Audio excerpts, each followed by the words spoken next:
Oops. Hello, YouTube. Just waiting for TikTok to turn up.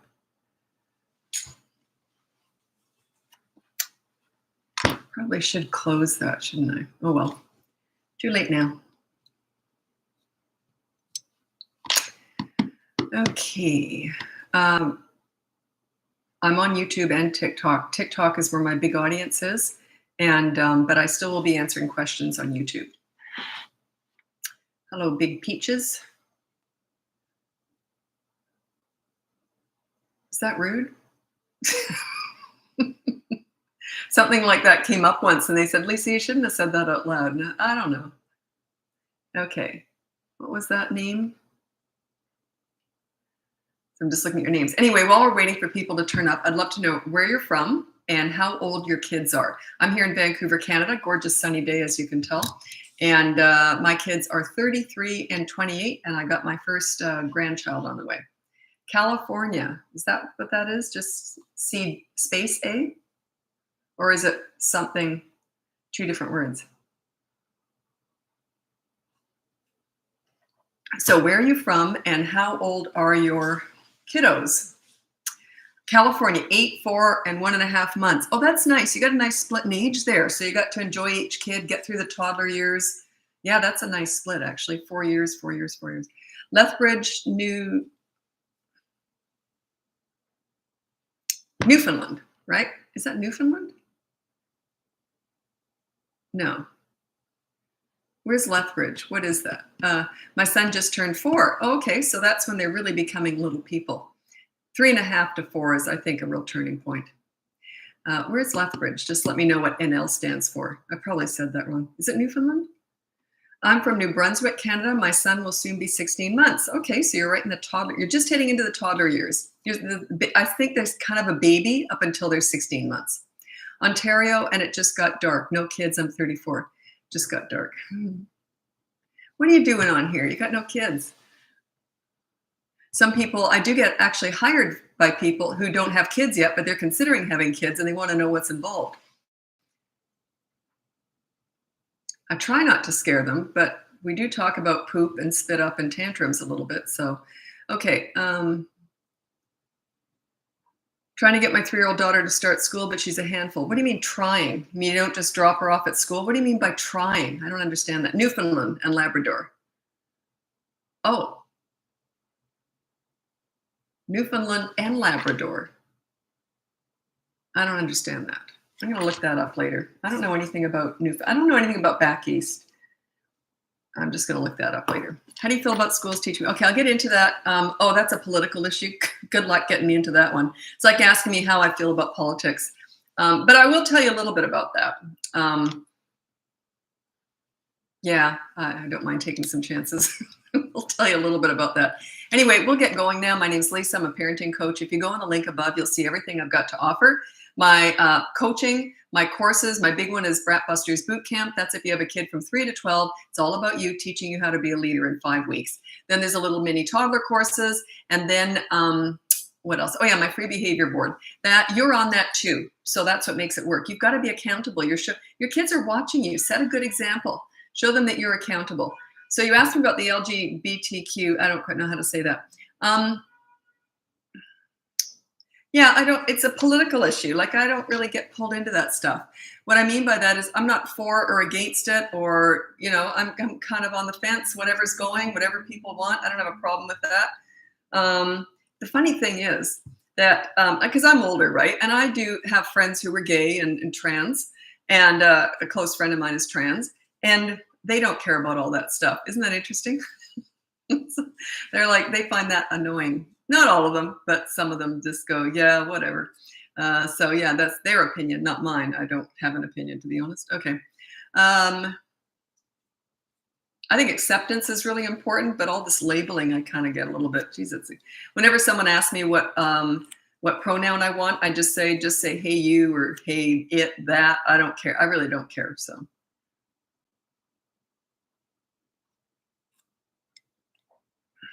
Okay, I got to finish my tea really quickly because it's getting cool, and I put milk in it, so I can't drink it cold. I'm from there. Where's there? Newfoundland. Okay. Trying to get her in the school mode, but she doesn't. Oh, don't worry about the school mode. Don't worry about their attitude. If you're a leader, you just follow through with what you know is right. They will eventually just give up with the attitude and just go along. It's just the way it is, okay? Don't get caught up in the attitude. I don't want to go to school. And I'm like, whatever. Like, I just would not faze me at all. If a kid said, I don't want to go to school, I'll say, well, congratulations. Like, here we go, off to school. Just don't be fazed by attitude. If you let that stuff get under your skin, they are in charge and they know it. So yeah.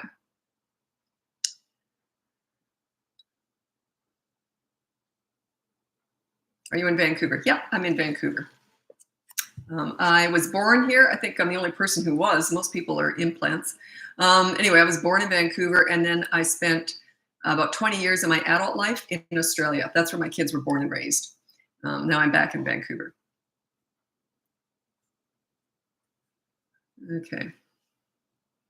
2-year-old keeps hitting. I have a mini course on that, on toddlers who hit and bite. It's just about toddlers that's under the age of 3. They're all about actions, not words. They're about consistent corrective actions. Hey, by the way, I did some videos recently on tantrums, and of course, I know that's a hot button issue. I'm always going to get a whole bunch of hate and spit and venom and all that. And I'm fine with that because I'm trying to shake things up here. I'm trying to change the way things are going on right now, right? I think parenting's taken a deep dive over the last 30 years. I'm trying to fix it up. Anyway, and raise respectful children and parents who respect their kids. Anyway, on the tantrums, they keep talking about self-regulate. You got to teach them how to regulate. Talk to your toddler about regulating. Think about that. Talk to a 2-year-old about regulating their emotions. Is that the most ignorant thing you've ever heard in your whole life? Talk to a 2-year-old about regulating their emotions, like a therapy session for a 2-year-old. Think about it. Think about it. Is that one of the most ignorant things I've ever heard? Okay. Toddlers are all about consistent corrective actions. They're all about actions. They don't, therapy sessions, I know they aren't popular. They were invented to feel a feel-good mom. It makes the mom feel good. It's all about the mom, so she can preach what a wonderful mother. Look, I'm doing therapy sessions with my 2-year-old. It's just self-absorbed parenting. It has nothing to do with the toddler. It's meant to feed the mother. I saw that coming 30 years ago, and I thought, what a disaster. We're going to raise self-entitled snowflakes with mental health issues. And here we are. Okay. Ignoring tantrums works. My 4-year-old doesn't tantrum. You know why? Because they lean into what works. Kids don't do what doesn't work. They just stop doing what doesn't work, and they start doing what does. If a tantrum never gets them any attention, they just kind of go, maybe I'll start being nicer. Like they lean into doing what works and away from doing what doesn't work. Attention makes a tantrum work. Attention is tantrum food. Don't feed a tantrum. It's called modeling. Yeah, regulate. Yeah, that's all this conversation. Yeah, you can talk to me till you're green in the face. I know exactly what that's all about. Because I have to fix all that stuff. That's my clients come to me having done all that garbage. And then I have to fix that up. So yeah, I've been doing this for 17 years. So. Okay. Abby, is this something I need to hire you for? That's the one where your kid's up all night? What? I don't know. That might just be one session. If it's just bedtime battles, the thing is, if you're having bedtime battles, it's just a sign of a bigger problem. It means that they don't respect you. But you can just try one session, see how it goes. If it's just bedtime battles you're struggling with, that is sometimes just one session. But it's usually a sign that they don't respect you. But bedtime battles is a way to start getting respect too. Once you can, I think I just did a video on that, didn't I? How to get them in bed and keep them there. I'm pretty sure I just did a video on that yesterday.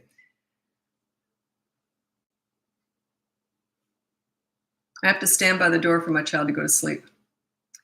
It's okay. I wouldn't do it. It's okay. I like to invite the scene. What I mean is if they're going to have a scene, I do nothing to prevent it.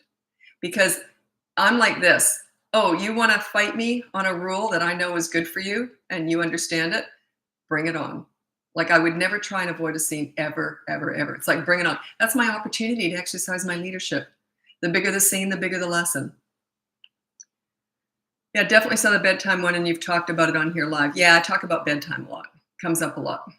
That course, I know, Believe me, I'm getting pushback for that. I got to get that bedtime course done.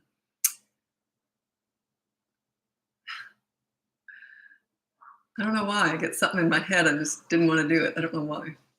It's sort of all sorted out. But anyway, my parents freak out when my 3-year-old says no, what to tell them. It's none of their business. I'm going to be a grandmother soon. None of my business. None of my business how they raise their kids. But when they drop their kids off at grandma's house, grandma's rules. They already know that.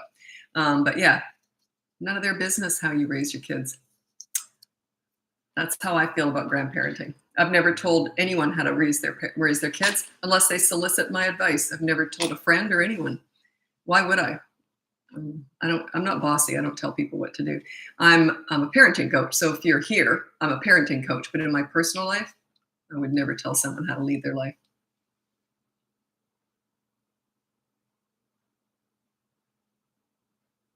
My parents, I say it doesn't matter, and they just get mad. Well, yeah, you don't want my comments on that. It's none of their business, but whatever.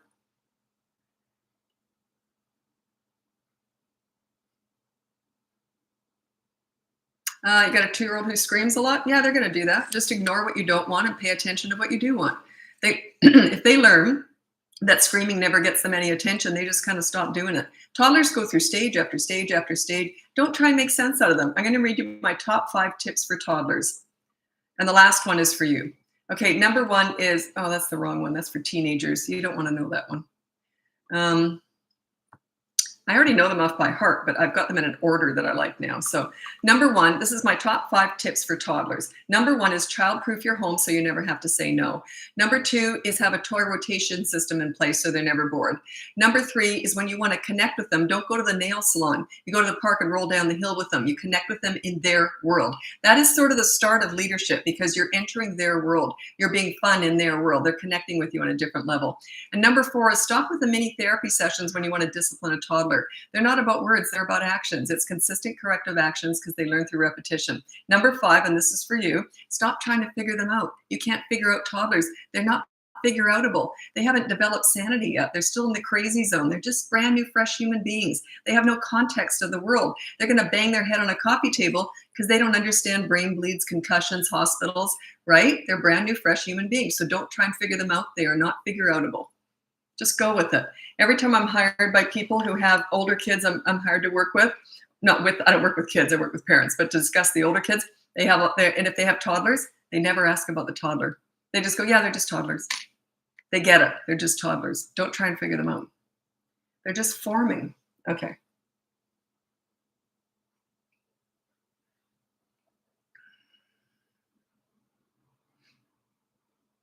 I drive 1 hour to and 1 hour from work. Or you got 2 hours in the car with a toddler. If we don't listen to his music, he just screams. You're not going to like my advice. Why not just listen to his music? Why not sing along with it? I would use that as bonding time. I would definitely just play my kids' music and sing along to it. That's what I would do. Yeah, because that's your bonding time.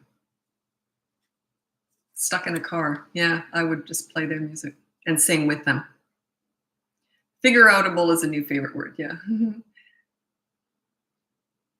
Oh, I've been listening for months and she has made a world of difference in my home. The best. Oh, thanks so much for that. I really appreciate that. Do you have top tip for teen boys? Well, I don't have it for different sexes, but I do have my top 5 teen tips. I've mentored a lot of troubled boys, and I understand teenage boys. I understand teenage girls because I was one, but I understand teenage boys. I've worked with many of them, and teenagers are my favorite age. Okay, my top 3 tips for parenting teenagers. Number 1, there's just 3 of them. Number 1 is you listen to understand and show empathy. You do not listen to gather information to lecture with. You just listen to understand, show empathy, and then shut up. Because if you start giving them advice, they're not going to tell you anything. If you really get good at listening and just show empathy and understanding and just go, yeah, that would be frustrating. Yeah, I can understand that. And then stop talking, they'll tell you everything. Number 2 is negotiate pretty much everything. Everything's negotiable with teenagers. I want you to put your dirty clothes in the hamper from now on. I don't want to see them on the floor. What do you want from me?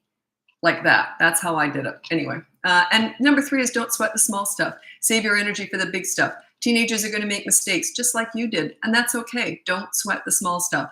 If they do something stupid, say, and unless it's huge, that's different. But if they do something stupid, say, yeah, that was stupid. Wait till you hear what I did when I was your age. So yeah, be relatable, be compassionate, be patient. And attitude, forget about it. If they have an attitude, ignore it. Nothing you can do about it. Nothing. Don't even try. I've got so many stories. I don't tend to tell a lot of teen stuff because mostly young parents on here. And a lot of it is I don't want to scare you, but I have specialized in teen crisis. That's how I started my business 17 years ago. So I have a lot of stories about how you can still get respect with teenagers. It's very different from young children. With young children, you discipline them to get respect. You set up your leadership so they want to please you. With teenagers, you don't want teenagers to want to please you, but you want them to look up to you enough that they don't want to disappoint you. But you don't discipline them to get respect. You connect with them, you get respect, and then you can discuss fixing some things that maybe they're doing that you don't like. It's backwards. It shifts. And don't worry about fairness with a teenager. A lot of parenting is completely one-sided and unfair. I'm always doing stuff for them. Do they ever think about my feelings? No, they're teenagers. Some of them might, but they don't expect that. Most parents expect too much from their teenagers. No, I'm not going to answer that question on YouTube. No. Okay, silly. Aw. Everything I'm doing with my kid, I get from you. This is how I get him to share with me. Yeah, my kids told me everything right through the teen years. Everything. I was a safe place to land. I was a friend. I was very close to my kids. So yeah, they told me everything. And I told my mom everything. Someone said to me on here, they said, oh, bull. They said, no teenagers tell their parents everything. Well, mine did. And I told my mom everything. So yeah, some of them do. If you're close enough to your kids, they will tell you everything. They can't not. I remember once my son said, he said, why am I telling you this? And I said, I don't know. I did know. I was connected to him. I was a safe place to land.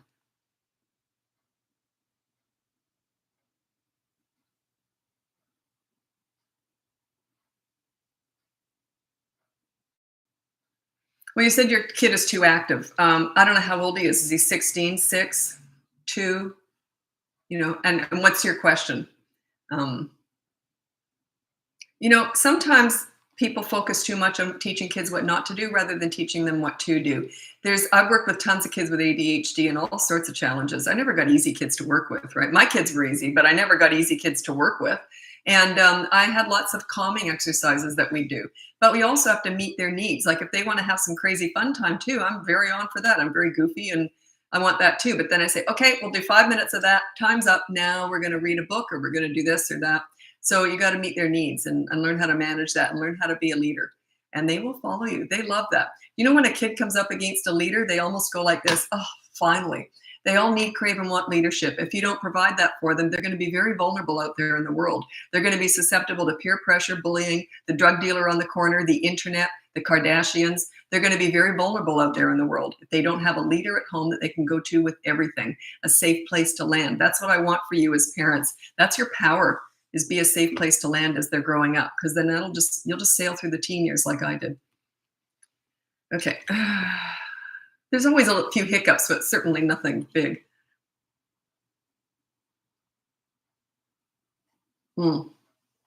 Jasmine, you got a 12-year-old daughter with a boyfriend. You're going to have to hire me for that. I don't know what their situation is. Are they an advanced 12-year-old couple or just an innocent 12-year-old couple? You know what I'm talking about. So yeah, you might want to hire me for that. I can't assess that situation here.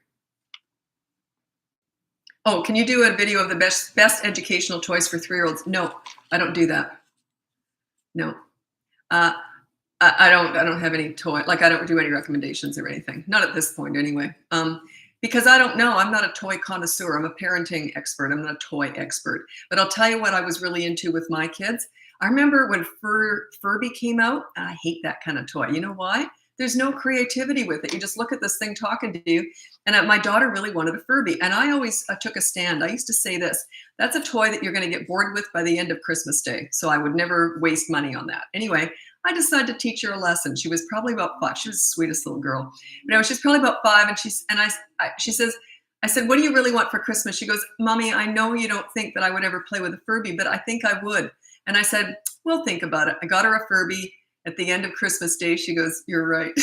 She was so bored. I like things where they have to build stuff, have to use creativity. I like the old fashioned Lego when it was just blocks and squares and circles. You had to actually make something. Now Lego is like a model kit. You get all these little weird things that you can only ever put together like in a certain way. You build a big model, you put it up on a shelf, and you never touch it again. It's lost its I think they're getting back to the basic Lego. I think they're smartening up after about 50 years of this. I don't know why they did that. But anyway, I like stuff that they have to build stuff. I love Play-Doh, artwork, anything where they started with a bunch of pieces and had to put it together in a creative way. That's what I liked, but I'm not going to recommend anything in particular. Okay. Some connection play strategies to do with 3-year-old. I got too many to. I always get stumped when my tea thing just went flying. I always get stumped when I get too many answers. You watch how they play and you do it. Okay, you enter their world. So if they love going to the park and running around, you go to the park and run around. Stuff like that. My kids and I I don't go into a lot of stuff. I don't talk a lot about my personal stories, except in coaching. I talk about it all the time because that's when it's relatable when I'm talking. I bring up stories that people need to hear, right?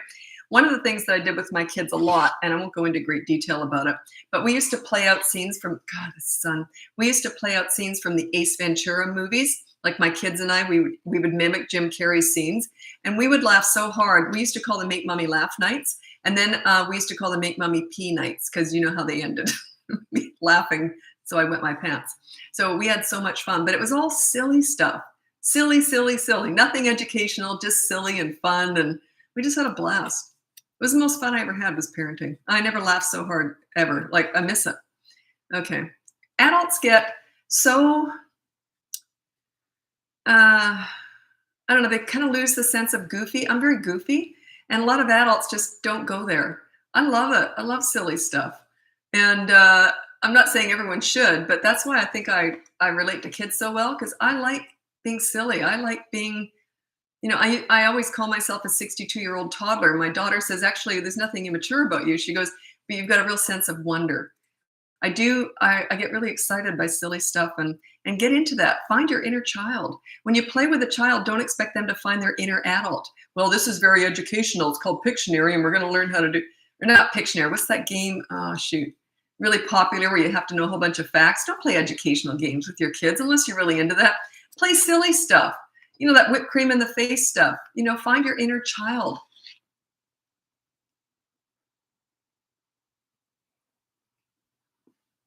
I think it's hard not really being played with as a child. So I feel, well, my dad played with me a lot. My dad was the pleaser. He was the buddy. My mom never played with me. She just wasn't goofy like that at all. So you don't have to be like that. But my mom was very good at, she was my best friend. She was just wonderful. But when I was little, my dad was my playmate for sure. But yeah, just watch how kids play and get into it. Oh, I'm going to tell you a cute story. I'm going to go, should I close that? Jeez, that's annoying.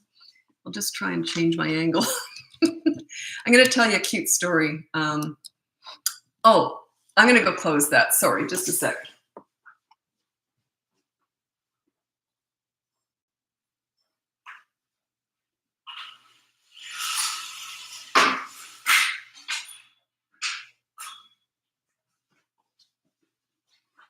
Okay, I'm going to tell you a couple stories. One is about myself and another. Just a sec.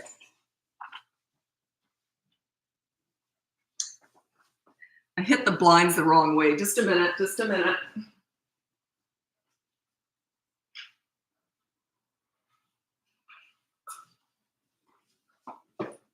Okay, one story is just really funny, and it's about me when I was little. It's just a funny story about how I connected with my mom, because she wasn't a goofy play type. My dad was more like that.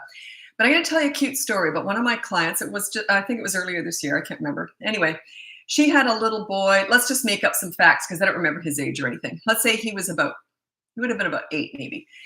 And, she was having problems connecting with him because she goes, I'm not an 8-year-old boy. She goes, how do I connect? And I'm like, oh boy, have I got stuff for you.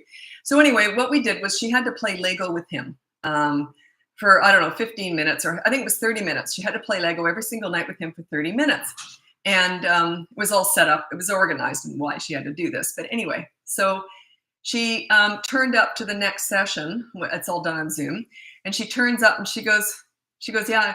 And I said, how'd it go? You were playing 30 minutes a day or something. And she goes, yeah, the first day we did it. She said, I hate playing. I've never played Lego before. I didn't want to play it. And she goes, we didn't play for 30 minutes. And I'm like, oh no. And she goes, we played for 3.5 hours. She said and I said, when you're playing something, you don't sit up on a couch, you get on the floor with them. She got down the floor, played with, and she goes, and he was a bit of a feisty kid. And he ended up crawling into her lap and they were just bonding. And she goes, it was just beautiful. She had entered his world. Kids pick up on this. It's a different kind of love. It's a different kind of connection. So anyway, and then, that was how she started off on this great trip to enjoy her 8-year-old boy who she'd never really enjoyed because he was just acting out to get her attention and she was just disciplining all the time. Anyway, I'm going to tell you this funny story. It's actually a really darling story. Just goes to show the dynamic with my parents and me. I was probably, maybe, I'm going to say 4 or 5, maybe younger. Anyways, and I had an easy bake oven. And that was one of the things where you cook these horrible little pancake-like cakes with a light bulb. And they come out all rock hard. They're just awful. Anyway, my mother loved to bake. And we talked all the time. I talked at my mom all the time. So we were always in the kitchen. We had like this nook in the kitchen that I set the table. And then mom was right on the other side of the bench on the counter with the sink, and she'd be baking. So she would hand over all of her pastry and filling so I could make whatever she was making. I made a miniature version of it. She loved to bake and cook. So we'd spend all day doing this. And my dad came home and my mom had made this beautiful apple pie. It was a beautiful apple pie. And I had made an apple pie. Wasn't so beautiful. It was kind of black and hard. I think you could probably nails into the wall with it. I mean, it was just sad. Anyway, and Dad came home. Now I already knew the drill. They used to play this game and it was always the same thing.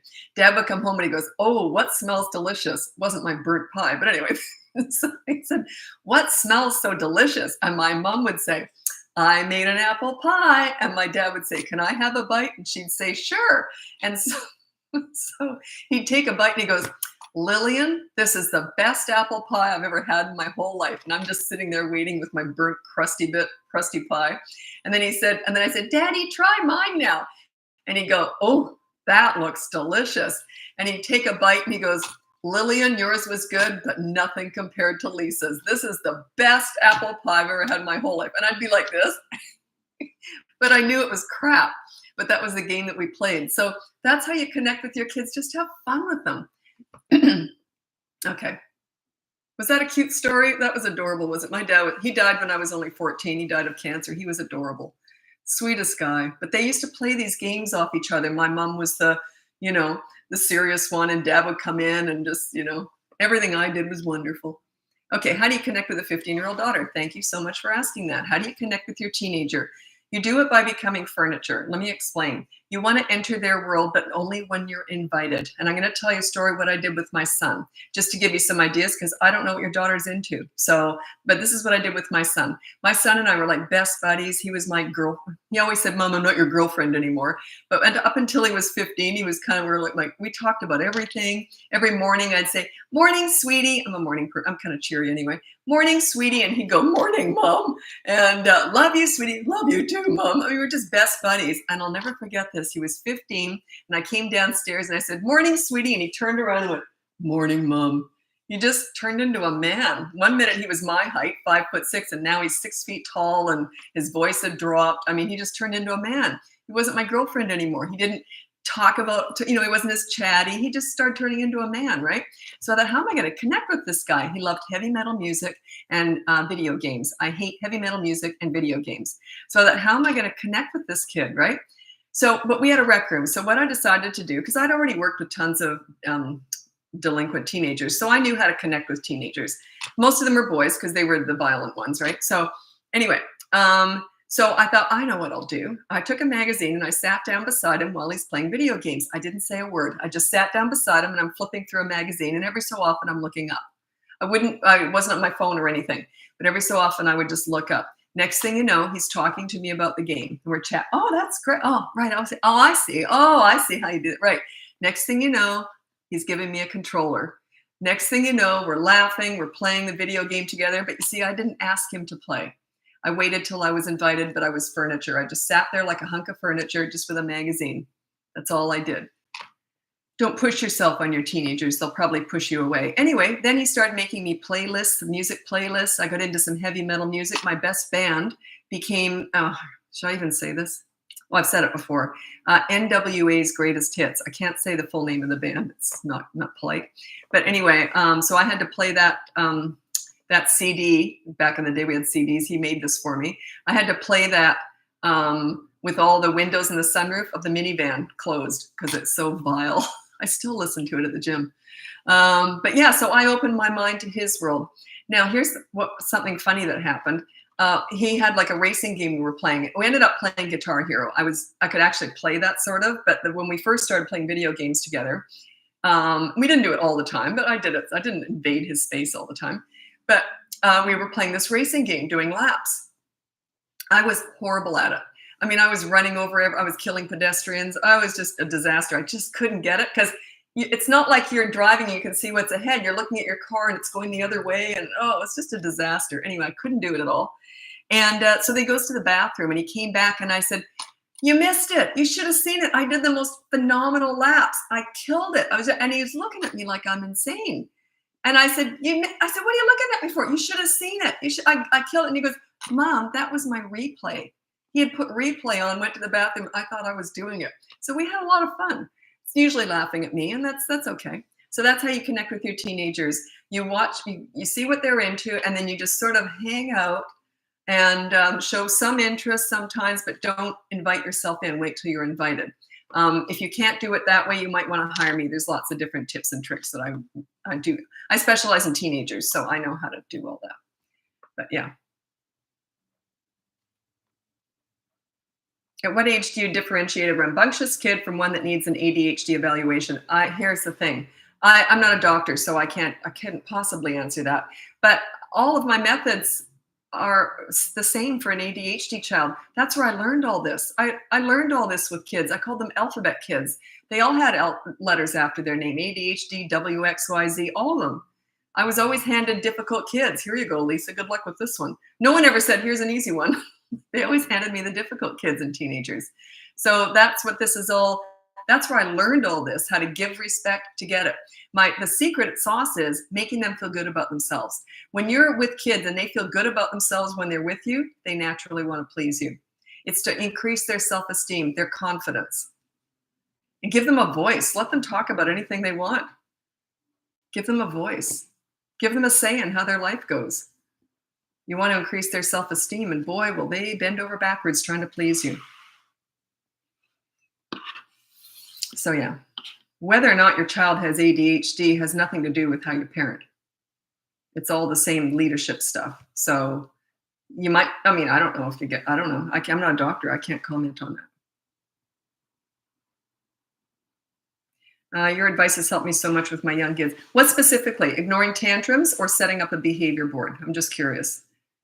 I'm so sorry for your loss. You sound fun. I've had a lot of trauma in my life. I've had miscarriage. I've had heart surgery, back surgery. I've had a lot of rough stuff. I've been divorced. But the hardest thing I ever went through in my whole life was when my dad died when I was 14. I watched him die slowly for 4 years. And I was a kid when it happened. I lost my childhood. And then I had to listen to all my teenage friends complaining about their parents. They just had no concept of loss and pain and all that stuff. I learned all that young. Made me more sensitive and made me more caring, I think. So it made me a better person for sure. He really spoiled me rotten. And when he died, that all ended. When he was sick, it just started, everything shifted. So yeah. And that was like almost 50 years ago. But it was still the most painful thing I've ever been through, just because of the age. And I do deal with, in coaching, I deal with how to help kids through grief. So yeah, I always thought I was alone. I thought I was the only one, that knew what real pain was. And, but yeah, you're not alone. There's other kids out there who've been through it. If you've got kids going through grief, you got to connect them with other kids going through something. It doesn't have to be the same thing, by the way. It can just be something horrible that they're dealing with. And then misery loves company, right? How can your friends who have never had severe trauma or misery or grief, how can they possibly even begin to relate to what you're going through? Oh yeah, I lost my grandfather. Oh, I lost 4 grandparents before my dad. It's not the same. So yeah, misery loves company. We all like to be. We all like to know that we're not alone in our pain. Okay. What do you do for a child that only has behavioral issues in school at 5 years old? Bit of a tell. When you're a leader at home, they don't act out at school. The only exception to that is if something is going on at school that's upsetting them. It might not be something big, by the way, so don't freak out. There are a lot of parents say, "Oh my God, are they being abused?" No, no, no. I don't know, maybe, but probably not. It's just usually something's going on at school. But 99.9% of the time, it's because you're not a leader at home. It means they're probably getting their own way at home, and they're not getting their own way at school. They're being catered to at home, not at school. Is that possible? Are you the pleaser parent? So you're sending an entitled child to school and they don't like they don't like the fact that they're not being catered to at school. That's usually the case. Not always, but usually. Ignoring tantrums and redirecting, also staying calm on my part. Staying calm, ignoring tantrums, yes. Redirecting when they're under 16 months, yes. Not when they're over that, no. You got to let their brain learn how to process a tantrum all by themselves. You cannot regulate a child's brain. You cannot regulate anybody's brain. You standing there calm, ignoring them is teaching them what to do. I'm modeling calm behavior for them. That is the lesson. They're watching you. That is the whole point to ignoring a tantrum, is you're modeling what you want from them. That is, if you can't regulate them, but if anything's going to regulate them, that's what's going to do it. That's all regulating word, that's a bunch of crap. Self-regulating. God, if I hear that one more time, I'm going to kick my chair out from under me. Self-regulating. A 2-year-old. Ignorant. Okay. My dad passed away in June. Worst day of my life. Yeah. My mother died when I was 55. Not the same as when you're a kid. It was, my mom was my best friend my whole life. I told her everything. She was my best friend. She died in my arms. It was beautiful. It's not the same. When you're a kid and you lose a parent, I was terrified. It was terror. But how am I going to grow up and live without my dad? Like, it was just a whole other level. Yeah, losing my best friend was horrible. My mom was just horrible. But she died in my arms. And I'll tell you a cute story. When she was dying, they said she can't see or feel you anymore, but she can still hear. They evidently can hear because they can tell by how their heart reacts, right? So anyway, so they said, well, she can't because she was gasping. She was doing the death rattling stuff. So I was holding her and I said, "You're right, Mom. I've got nothing left to say," because we'd always said, "We love you. You know, I love you." We said that every single day, how much we meant to each other. And we used to laugh and say, well, when I'm holding you in my arms when you're dying, I'll have nothing left to say. And I was holding her in my arms as she's dying.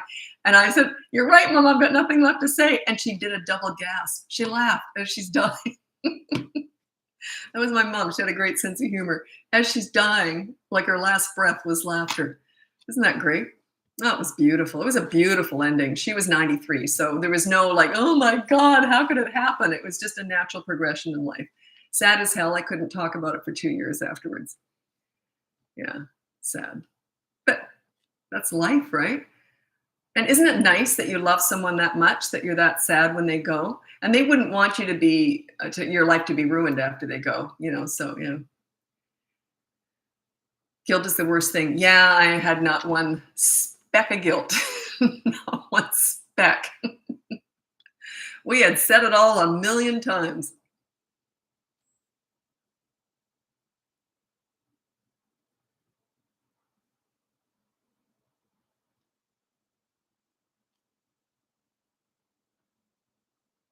Okay. Beautiful story. Would you recommend trying your class first? That's my Bratbusters boot camp, or hiring immediately for coaching? If you think your problems are on the scale of normal, what everyone else is going through, tantrums, bedtime stuff, sibling rivalry, all that stuff, bullying, then the course might be fine for you.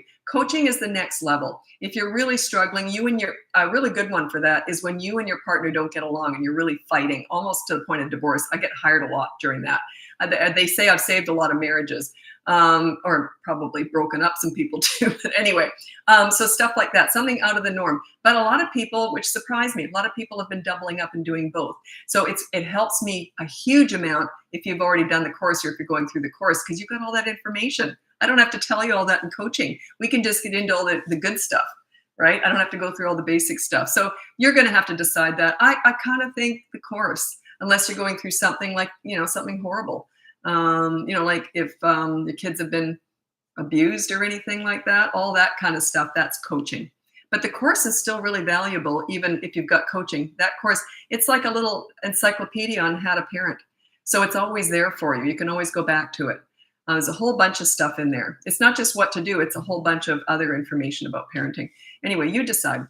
I don't want to tell you that. I'm surprised how many people have doubled up, though, have done both. And they do it at the same time. I would think they'd start the course and then they'd hire me, but a lot of people have just done both. So to each his own, right?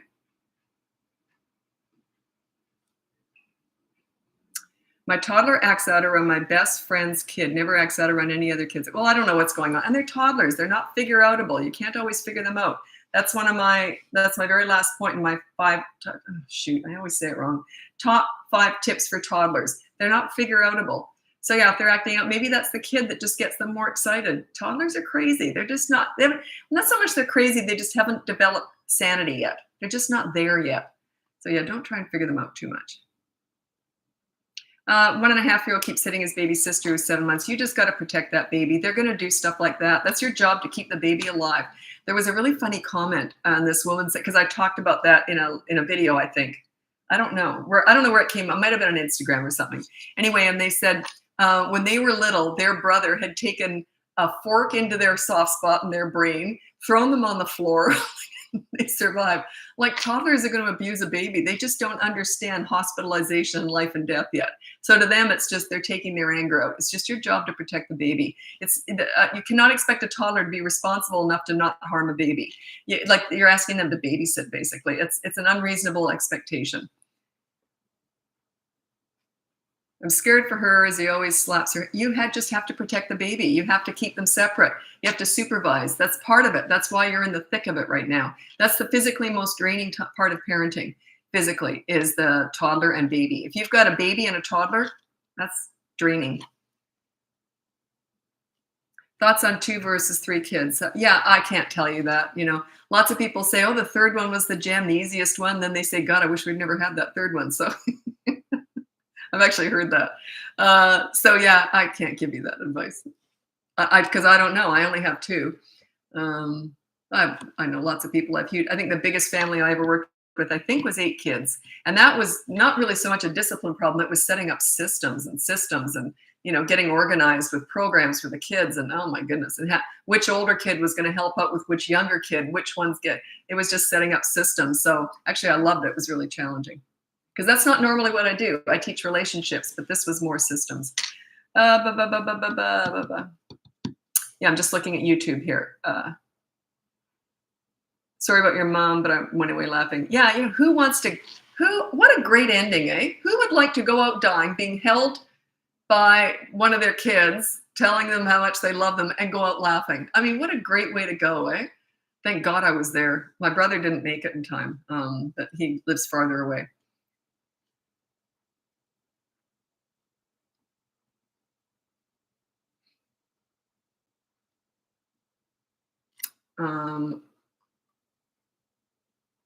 Okay, we have a 13-month-old. Okay, we have a 13-month-old. When and where do you start disciplining? That's a gray area, because discipline is just teaching them right from wrong. It's not like, no, you don't do that. It's not like the old-fashioned way of disciplining. So at 13 months, it's more like this. No. And you might want to pick them up and take them away from something if they've just hit it. But you don't ever want to discipline a baby. They're still babies till they're like 16 months old. You don't want to discipline a baby to the point where they cry, because that means usually that it could mean you've scared them. You don't want to scare a baby. But when they're toddlers, they cry because they're mad they didn't get their own way. But it's a gray area. Like, where is that? Is it 15 months they're babies and then 16 months they're toddlers? It's a gray area in there. But yeah, it's really gentle. Like, I was very, very much in charge. Like, my kids didn't tend to fight me a lot on the change table, stuff like that, because they just knew it was going to happen anyway. So they knew if they fought me, it was still gonna they were still gonna get a diaper or a nappy in Australia where I raised them. But with their dad, he might give up and let them stand up for a while. You see the difference? So I wasn't disciplining, but I was exercising my leadership. So if they started rolling and fussing on the change table with mom, they didn't do it very much. With dad, they did it a lot more. So you're kind of, it's not discipline, it's just exercising your leadership. When I'm doing something, it's happening. It's going to happen. So they just tended to, okay, more likely with mom than dad. So that it's more like that. But without a specific example of what you're talking about, it's hard to, because I don't want to tell you to go too hard on the 13-month-old. Like they just don't get it. They're just little. We didn't have any systems growing up, and I feel bad for doing it on my kids, but it's been working well. What's wrong with systems? They go to school. You're preparing them for school. You're preparing them for life. All jobs and everything you start at this time. They have systems, and you do this and you do that. You're actually preparing them for life. Children actually like systems. They like to know what's coming up. They like routine. It makes them feel safe. They like to know what's coming up. So it's actually kindness. Just having a free-for-all, letting them go, I was going to tell a story, but I can't because I would be insulting something. So I can't. Yeah, the free-for-all kind of parenting where you just let them do whatever they want whenever they want, that backfires big time later on. Yeah, some parents have tried that, and there's a video on that. Actually, years and years ago, someone sent me this video, and it was the parents don't believe in discipline. They don't believe in rules, and their kids were throwing food in the beds, and they were just, the whole house was an absolute dump. And the kids said, oh, we just don't believe in discipline. I would have liked to have seen those kids 10 years after that. That was funny.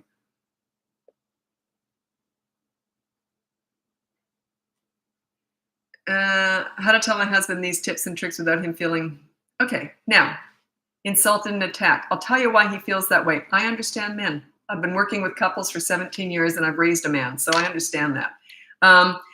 Men are fixers, and if they can't fix their family, you're hitting them in the nuts. That's what you're doing. So you say, you know what? Let's check this out because I really want to be a better parent.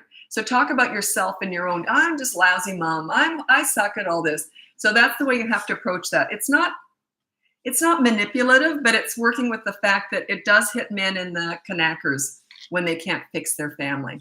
And because I understand that whenever I'm working with a couple and the mom's sitting forward like this and the dad's like this, and I say, I understand your resistance to me. I said, because you're a fixer and you have to hire someone in. And I said, but do you hire plumbers? Do you hire this and that? Where's your training and parenting? You're just hiring a plumber here to fix your kids. Like it's like that. And then they kind of get on board. But once they know I understand them, then they get it. Then they're fine.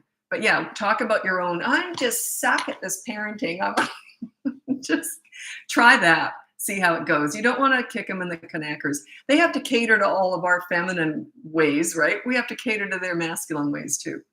They are fixers. If they can't fix something and you call someone else in to fix it, you see it? And parenting's personal. Parenting is personal. So they really want to take care of their family and they feel like they can't. And actually, I try and shift that around in coaching. You actually are taking care of your family when you hire an expert to help you be a better parent, right? You actually are fixing your family. So.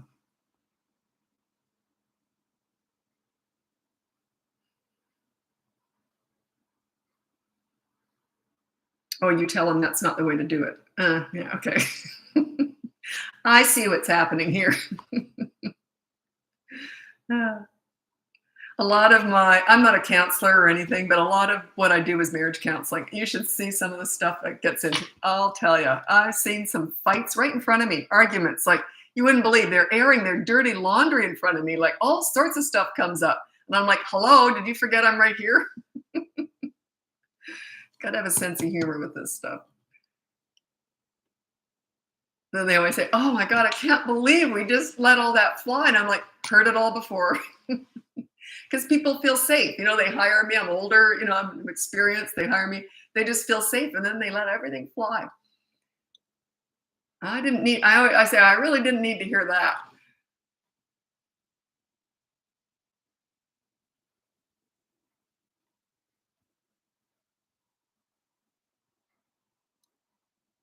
Oh, I was just going to read. I have a few things that I like to touch on, just general parenting tips. Time is it? Yeah, I got time. One thing I really want to focus on is that my whole method is called leadership. I call it calm leadership parenting. You're only calm when you're disciplining. That's when you go real quiet. Like I'm like, didn't like that. I'll tell you what we're going to do. That's how I discipline. That's my tone of voice when I'm disciplining. Okay. Didn't like that. You broke that rule. So here's what we're going to do. Or do you have any ideas? What do you think we should do? That's as they get older, you start asking their advice. I love having my hair brushed. My kids would just go get the hairbrush and brush my hair. That was their discipline. I love that. They didn't like doing it and I loved having it done. Okay. So the whole goal with leadership parenting is to make kids feel good about themselves when they're with you, build up their self-esteem, their confidence, their fortitude, make them strong individuals, and they will bend over backwards trying to please you because they look up to you. And children need a leader when they're little. They need a leader. When they're teenagers, that you want them to be more their own leaders, but you've already instilled all this in them and they will come to you when it's the big stuff. So you want them to be more their own leaders, but you're still there for backup. They just don't want to disappoint you. You don't want teenagers to be trying to please their parents, but you do want young children to do that. That's leadership. That's them. You're setting you're guiding them. They need guidance. They don't have a concept of the world yet. Teenagers are starting to figure it out. You want to be there for backup, and they don't want to disappoint you. That's why they don't tend to get in trouble, because they don't want to come to you and tell you what, find out what happened. My son was asked by a classmate once when he was a teenager, and he said, "Would you ever break the law?" And he goes, "Are you kidding me? I'd be terrified my mom would get to me before the police could." He just wouldn't want to face me. He would have been ashamed of himself. So, because he respected me, right? And vice versa. I respected my kids too. I would have been humiliated if I did something too. So it was a two-way street. Anyway, so your whole goal is to make kids feel good about themselves. You deal with the bad behavior, but you focus on the good kid. That's why discipline is so quick. Get it out of the way. Hey, you broke that rule. Here's the consequence. You can help with dishes after dinner. Do you understand? Okay, let's go back to the game. You see, you're always focusing on the good kid. Bring out the good kid. Too many people focus on the bad behavior, but it becomes their identity. You don't want that. You don't want them to, their behavior might be rotten, but you don't want them to feel rotten about themselves. So yeah, you messed up. You made a mistake. Here's the consequence. Big deal. Now, do you want to go to the park? Come on, let's go. You see how you flip it? I flip it very quickly. Don't stay mad. Do not hold a grudge. Do not have your children in the doghouse. Well, we took their everything away, all their iPads, everything for a whole week. We barely spoke. What's that teaching them? That's just taking your love away, right? That's not teaching them anything. It's just painful for everybody, and you end up all hating each other. My kids love routine. Yeah, they all do. They even enjoy getting up in the morning now. Yep, perfect. Any advice on parents who use well, we did that growing up and we turned out fine? Well, I don't have any comment on that. It's because you don't want. Yeah, no, I don't want to comment on that, because it can be a good thing and it can be a bad thing. It's one of those confirmation bias statements. You can use it for either side of the argument. Like anyone can use that, and it doesn't really mean anything. Well, we did that and we grew up fine. Well, maybe it was what you did was fine, and maybe your parents maybe you're just lucky. So yeah, it's one of those statements that doesn't really mean much. It doesn't hold any weight. It's like, oh, well, it's like, yeah, what's the statement all about? 3-year-old sensitive and feels everything in all the good ways, but how can we help her thrive? I don't know what that means. In all the good ways, she's sensitive, feels everything. I don't know what you mean by that. I have no idea what you mean by that.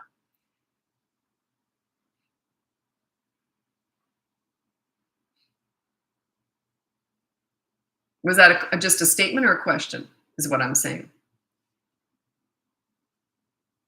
You have a website. I have a website. It's bratbusters.com. If you go in the link above, that takes you to Podia. That's where all my courses and where my behavior board is. So the link above will take you to Podia, which is where all my courses lay. And that's also where my free behavior board is. Everything connects up. It's all connected. So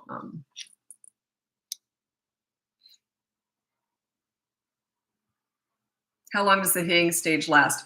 Usually they stop doing anything like that within about a week. If you're really good at getting on top of it, and they do it a lot. So it's not even so much, if they only hit once a week, it might take 6 months. But if they hit every day, it might take a week.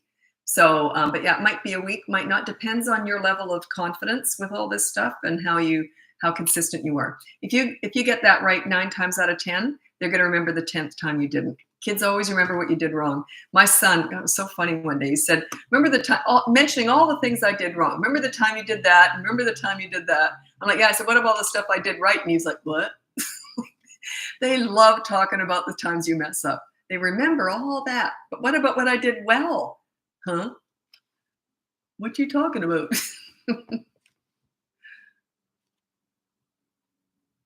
That's my son. That's a perfect example of my son.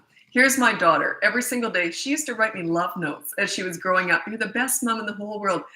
Even today, she's 28 years old. Every single day, I love you, Mom. You're so wonderful. She's just oozing like that. And my son's like, huh? What? Love you. Yeah, I love you too. They're just so different that way. But yeah, they're all different. No matter how you raise them, they have their basic personalities.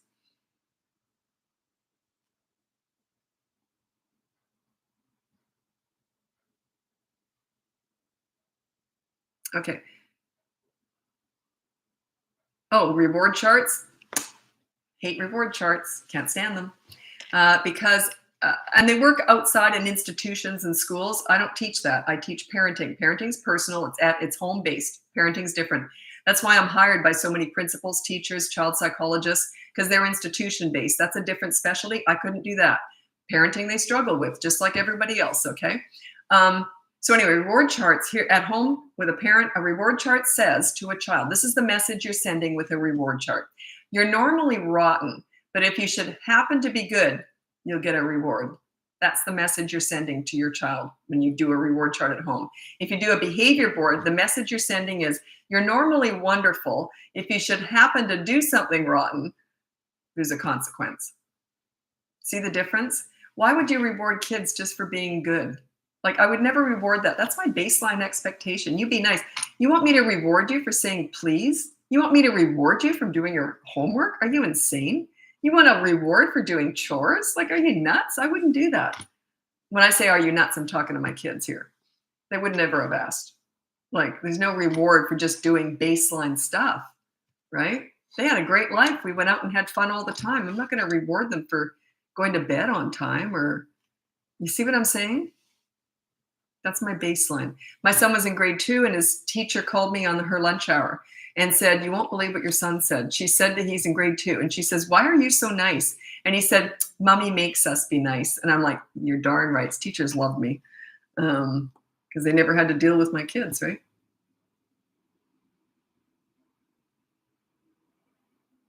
Toddler is stressed out in a new dance class. Yeah, my daughter was like that. I kept shoving her in. Well, we're going back. We're going back. I was right there. I'm right here. Like, she was very clingy. She was very much a mummy's girl. So that's why I was always pushing her into joining things. And she's such a joiner now. It's unbelievable. She has to have her whole life scheduled out. She always knows where she's going to be. Like, she's just very much a joiner. But yeah, I kept pushing her. You got to keep pushing them. Just because a toddler doesn't like something, it's like saying, well, they don't like vegetables and fruit. Should I never give them any? No, you just got to keep going. They'll eventually learn how to build their self-esteem, make them feel good about themselves. The easiest way you can do that is this is why I should talk about this more. I should add that. In my top 5 tips for toddlers, my number 3 tip is enter their world to connect with them. You play with them in their world. You don't go to a nail salon to connect with a 3-year-old. You play with them in their world. When you are playing with a child, this is my superpower when I was working with kids. When I enter their world and I'm playing with them, when an adult plays with a young child in their world and they're in charge of the fun, their self-esteem goes up because they're being enjoyed. Their self-esteem just goes up, and they're really respectful and nice to you when you're playing with them in their world. It's just a wonderful bonding experience. It's part of your leadership skills, but their self-esteem is also going up. They feel great about themselves when you're playing with them. They feel wonderful. You're on the floor playing Lego with them. How could they feel bad about themselves? They feel great about themselves. Part of the self-esteem. I'm going to write that down here in my point. Increases their self-esteem. I was working with teenagers, troubled teens, and one of them said to me, he said, you got to teach what you do. And because he said, no one ever talked to him like I did. And he goes, you made me like myself. Wow. Like, you made me like myself. He'd never liked himself before. I've heard that many times, but that was the first time I'd heard that. Like from because I was just new at dealing with delinquent teenagers, and he said, "You made me like myself." There you go. And then how do you think he's going to treat me if he likes himself when he's with me? How do you think he's going to treat me? Beautifully, right? Wouldn't it be embarrassing if you look up to someone who makes you feel great about yourself? Wouldn't it be humiliating to be rude to them? So that's a big part of where I've developed a lot of these methods was because of the troubled teens I worked with, is increasing their self-esteem. When you do that, boy, oh boy, they're just really, they're just like the rest of us. They just want to feel good about themselves. If you're always telling them what not to do, they're going to feel like crap. If you're focusing on what they're good at, I can't tell you all the stories because that's more, I talk about that in coaching. But anyway, focus on the good kid. Find the good in them and focus on that as much as possible. Deal with bad behavior like that. Get it over with. Get it done with. Like, yeah, that's, you did that, and here's the consequence. Anyway, let's do that. You're always trying to focus on the good kid.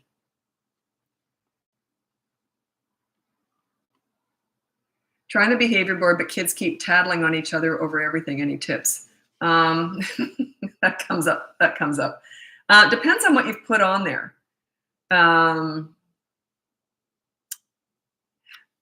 I don't know the ages. My gut reaction, I'm just going to give you a general TikTok answer. It might not suit your person, but I'm just in my mind, this is what I would do.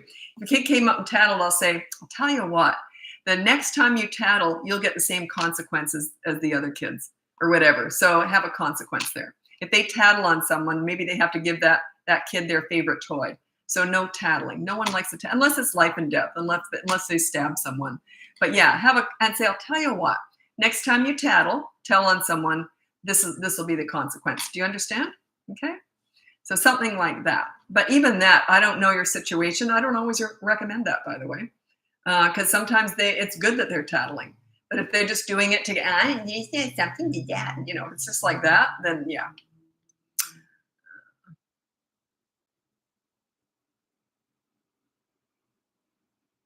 I was talking to a client and they thought I'd frozen this. I know now that if they throw something at me and I think about something, I always go like this. I always see, evidently, this is what I do. I go like this. And I'm just coming up. I always try and be creative and I'm trying to come up with something to do. Like when they've told me about a problem and they always say, Lisa, have you frozen? Because it's on Zoom, right? So now I know. Okay, so, and I have to talk through it. But for ages there, I would stop and freeze whenever I'm thinking. Now I have to move while I'm thinking. Lisa, did you freeze?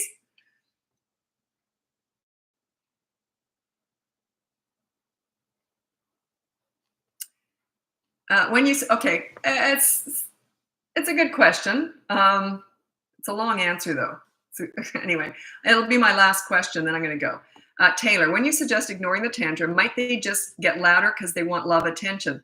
They never tantrum to get love, by the way. They only tantrum because they didn't get what they wanted. And it's never over love. It just isn't. Or it's very rare. If your children are not loved, that's another story. But I'm assuming you love your children and they know they're loved, okay? They tantrum because they didn't get what they want, when they want, and how they wanted it. Yes, they are going to get more upset because you're not feeding into it. You're not feeding the tantrum by giving it attention because they're hoping that attention will lead to what they want in the first place. It's not the love they want, it's getting what they want is what they want. So they're trying to get your attention, that's all. So yes, the tantrum will get worse. You want that. The bigger the storm, the bigger the lesson. Never try to avoid or minimize a tantrum. Allow it to blow up and get crazy, and you still ignore it because that is where the lesson is for them. They will learn, wait a minute, the louder and crazier I get, they're still not going to give in to me. They're still not going to give any attention to this craziness. That's the whole point in this.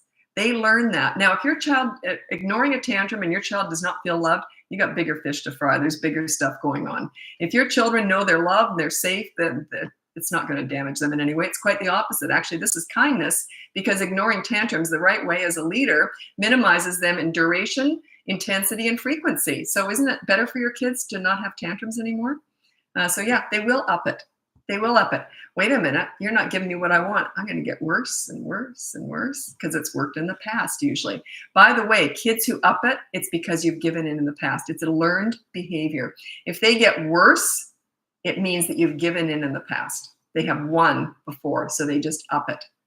That's why. Anyway, I did a whole bunch of videos, and I'm just feeding off of what comments are coming in. So I did a whole bunch of videos on tantrums, and I love all the hate, all the toxic comments and all that stuff. I love that stuff. That's my fuel because I'm shaking things up, and that's what I'm here for. I'm here to shake things up. 30 years ago, the pleaser style parenting started coming in, and I remember thinking, self-entitled snowflakes with mental health issues and drug problems. And here we are. It's just a disaster right now with the young people. They're so victimized. They feel like such victims. They're always, woe is me. They have no fortitude because their parents were rolling out the red carpet trying to make everything easy for them, giving them participation awards, giving into, what do you want? Let's use your words. All this like dish rag kind of stuff. And the kids had no leaders. They're completely lost. That's why they don't have any fortitude or any confidence. So I saw all this coming 30 years ago, and here we are. The time is right now. I can feel a shift now. People are realizing they made a mistake, and they're going around. I'm actually getting clients' kids now are hiring me because they want to parent the way their parents did, and because they understand, that was the way to go.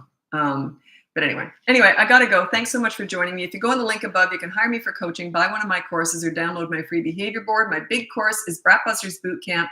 You can be a leader within 5 weeks. Check that out. It's all on the link above, and I'll be back again tomorrow. Take care. Bye now.